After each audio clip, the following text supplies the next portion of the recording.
Hi, Thomas Million here with a study on the two treasures, spiritual investment versus monetary accumulation. The pursuit of wealth is a fundamental human drive, yet the objects of this pursuit often fall into two distinct and frequently competing categories, monetary wealth and spiritual wealth. This paper explores the common societal tendency to prioritize financial investment over spiritual dedication, the inherent worth of spiritual wealth, despite its lack of material gain, and the paradoxical resistance and persecution faced by those who seek it.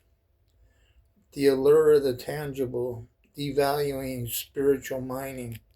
Modern society largely operates on a system that quantifies value by tangible material returns.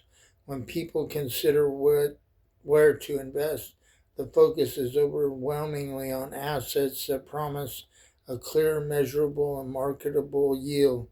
Stocks, real estate, precious metals, or career advancements leading to higher salaries. The effort dedicated to achieving financial success, long working hour, intense study, strategic networking, is generally accepted as worth it because the payoff is visible, exchangeable, and offers immediate security and pleasure. Conversely, the act of spiritual investment, often referred to as spiritual mining, in the context of effort leading to a non-monetary return, is frequently perceived as a poor or even waste of time. Activities like prayer, meditation, charitable service done without recognition, study of sacred texts, and cultivation of virtues like patience and forgiveness do not generate a paycheck. In a purely capitalistic view, the spiritual life offers a return of $0, leading to the misguided notion that it's not worth it. This outlook is rooted in the belief that if you cannot make money off something, it holds no world value. The true value of spiritual wealth. The myopic view fails to acknowledge that spiritual wealth is worth far more than gold. Unlike currency, which is subject to inflation, market crashes, theft, and ultimate limit of mortality, spiritual wealth is incorruptible, eternal, and universally portable. Monetary wealth is temporary and extrinsic, meaning it exists outside a person, can be lost in an instant.